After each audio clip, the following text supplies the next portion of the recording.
The Miami Heat defeat the Philadelphia 76ers on Christmas night 119 to 113 behind a spectacular performance from rookie Jaime Jaquez Jr., who led the way for the Miami Heat.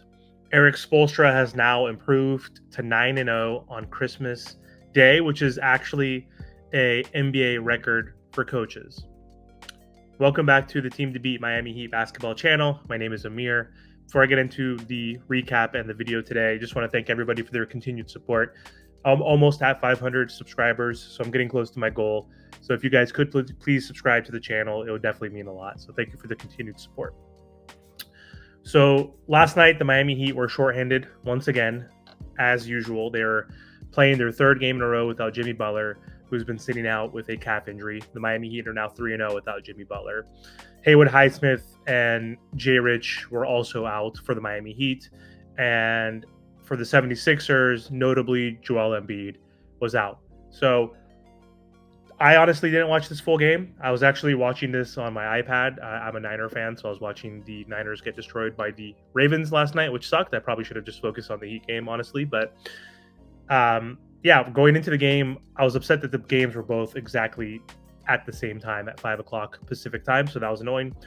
But knowing that Jimmy Butler and Joel Embiid were not going to be there, I thought that it was going to be more of a boring game.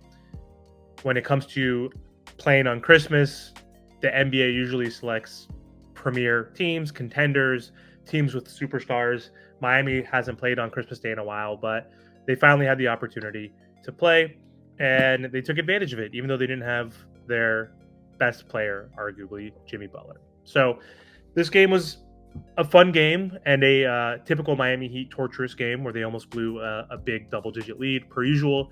But the Heat started off flat in the first quarter. They were shooting poorly to start off the game, and they quickly were down by 10 points in the first quarter. I believe it was 18-8, and DeAndre Melton and Kelly Oubre Jr. Were playing really well throughout the game, but also to start the game. So the Heat were down by 10 in the first quarter early on, but they flipped the switch midway through the first quarter, like around 6 minutes or 5 minutes or so left. They started hitting some shots. They started getting some fast break opportunities, and they were able to come back, which was great. And they were also able to come back because of players like Jaime Jaquez Jr. and Tyler Hero. And Jaime has been super impressive. I'll get to him later in the video. But one play in particular really demonstrated his footwork, and he was driving coast to coast, had a nice little crossover move, had a nice little jump stop pump fake that got, I believe, Mo Bamba up in the air, and was able to hit a basket at the rim, which was beautiful. Then he followed that up with a layup on the right-hand side. So Jaime was playing great in that first quarter. And to end the first quarter, the Heat actually came back down 18-8 and ended the quarter 26-22. The Heat had the ball with 6 seconds left in the quarter, but the shot clock, I think there was only 4 seconds left, and Bam got the ball at the top of the key, had to pump fake, get the defender in the air, and then shot that mid-range jumper and hit it nothing but net. So great end to the quarter after a slow start. And in the second quarter, the Heat started opening it up, and that's where they took their first double-digit lead of the game. The Heat were scoring all over the place. They were getting contributions from Duncan Robinson. Kyle Lowry hit a three. Tyler Hero was playing great. Bam Adebyao, of course, had some great plays. So the Heat ended up taking a 14-point lead in that second quarter. So really good half for the Miami Heat. They were shooting pretty well in that first half from three-point range, which helped them develop that first half lead. So after that, in the third quarter, at the beginning of the third quarter, the Miami Heat were up 21 points, the most they were up in the entire game. So they were cruising, playing really well without their star player. and they were up 70-49 at one point, and that's when things turned around. The Sixers then started clamping down on defense. They started hitting shots. Kelly Oubre was crushing it and hitting a bunch of threes. He had like 6 or 7 threes in the game, so he was keeping them close. And Melton also was hitting some big shots. He was able to get to the rack and get some and one baskets to keep the Sixers close. So super frustrating that the Miami Heat fell flat in that quarter after having such a big lead and so much momentum. So the third quarter, if you will, was back in full effect for the Heat. So the Sixers ended up actually taking a 2-point lead at the end of the third quarter, but the Heat were able to hit another buzzer beater as Kyle Lowry hit a layup off the glass to tie the game at 86-all. So horrible quarter. The Sixers scored 37-23 in that third quarter, so outscored by 14 points. Fourth quarter comes around, and we have a tight game. The Miami Heat are able to basically sustain a 3 to 7-point lead throughout most of the quarter. The Sixers did tie the game at 99-99 with 3 minutes to go, but I don't think they came back after that. The Heat were able to put the lead up back to 7 with a 3, and then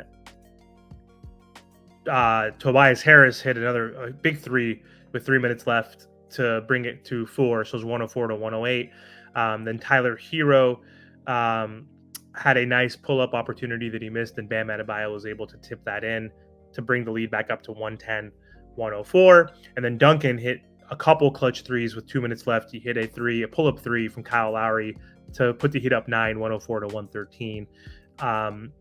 And I think that was pretty much the ball game right there. The Heat were able to continue to get buckets and answer the Sixers basically bucket for bucket in that fourth quarter, which was great. And so the Miami Heat actually outscored the Sixers in the fourth quarter. So they won a fourth quarter again. It seems like they're able to win these fourth quarters while Jimmy Butler has been out. So I don't know if that's a sign or not, because Jimmy Butler is typically one of our most clutch players, but we were able to beat the Sixers 33-27 in that fourth quarter and hold on to a much needed victory. And again, Jaime Jaquez Jr., player of the game, of course, had 31 points, 10 boards, 1 assist, 11 for 15 shooting. He shot 73%, which is insane. 1 for 3 from 3, and had 2 steals, no turnovers. So he's been a breath of fresh air. He's been looking like a seasoned veteran. He doesn't look like a rookie. He plays similar to Jimmy Butler, which is great. He actually plays a lot bigger than he is. He's 6'6", but he plays a lot in the post, gets a lot of buckets in the paint, and I think that's because of his amazing footwork, his ability to get players in the air off the pump fake, really good at pivoting, spinning, and finishing at the basket. And his 3-point shooting obviously has been a lot better than a lot of folks expected. So Jaime Jaquez Jr., third best rookie in the NBA behind Wemby and Chet Holmgren. So huge game. Huge Christmas debut for Jaime, so obviously he crushed it. Tyler had an okay game. He had 22 points, 6 boards, 5 assists, which is good. 1 block, 1 steal, so he's obviously improving on the defensive end, which is great. Not good at defense still, but he's improving. But very inefficient, and he's been efficient throughout the season, which has been good. But he was wildly inefficient last night. He was 8 for 25. 4 for 11 from 3, which is not horrible, and then 2 for 3 from the line. He needs to get to the line a little bit more. He's not getting to the line as much as he should if he wants to elevate his game and average that 28 points per game. He's got to get to the line at least 6 to 8 times. 4 turnovers. Again, he's not the best with the ball in his hands, which is pretty frustrating. He gets caught up in the air a lot and tries to do a lot of these forced cross-court passes that get intercepted. And I swear every time Tyler gets a turnover, it's always a 3 or a dunk on the other end. So he needs to clean that part up. He had 4 turnovers. He's been averaging 3 to 4 turnovers per night, which is not great. So I don't like having the ball in Tyler's hands in the fourth quarter, honestly. So it it was good to have Kyle in there, as he's missed a few games himself. So Kyle is a better floor general and more consistent and more careful with the ball. And he gets people in their spots correctly. So happy that Kyle was able to settle the team down in the fourth quarter, help us keep that lead. Kyle played pretty well again. He had 33 minutes, 12 points, rebound, 4 assists, 5 for 7 from the field, 1 for 3 from 3, had a block and a steal. He had some turnovers too, but overall, good game for him. Bam Adebyao crushed it. He was all over the place last night. He filled out the stat sheet in the box score. He had 26 points, 15 rebounds, 5 assists, 9 for 15 shooting, so super efficient. Didn't take a ton of shots. 8 for 12 from the line, which is good. 3 blocks. He did have 4 turnovers as well, so it looks like he had a lot of turnovers last night, which is not great.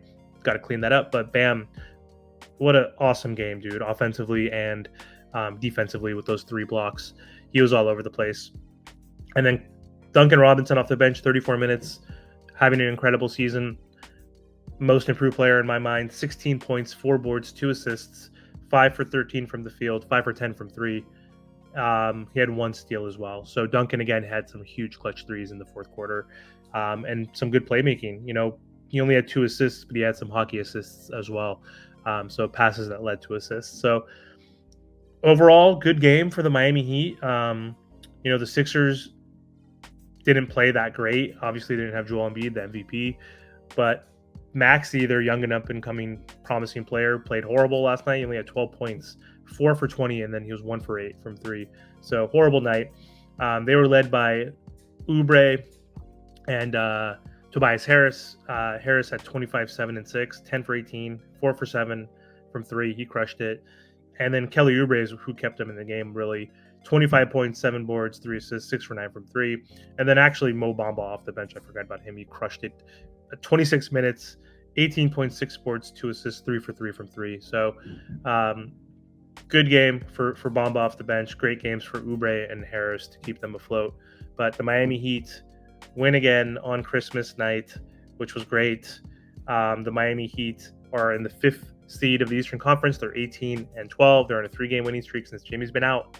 I don't know. Sometimes it looks like the team has been more smooth and have been playing more crisp, and the ball's been moving a lot more without Jimmy stagnating the ball, catching the ball in the mid-post, demanding that ball and slowing it down to more of a half-court game. So we've been playing a lot more fast break, which has been kind of fun to see.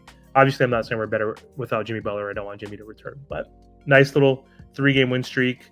They are now 5.5 games behind the Celtics. They're half game behind the Magic and a couple games past or behind the Sixers. So huge win. Happy that we got that victory on Christmas night.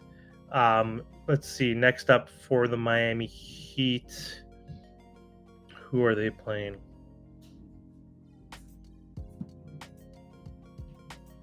It looks like we are playing the Warriors on Thursday. So at San Francisco, which is very unfortunate because I'm actually going to Lake Tahoe for the rest of the week. Otherwise, I would have 1,000,000% been to that game because I live in San Francisco. So anytime the Heat come, I watch them play against the Warriors. So this sucks that I'm not going to be able to go. But I'll definitely be watching the game. So thanks for tuning in. That's all I have for today. I'll talk to you guys soon. Have a good night.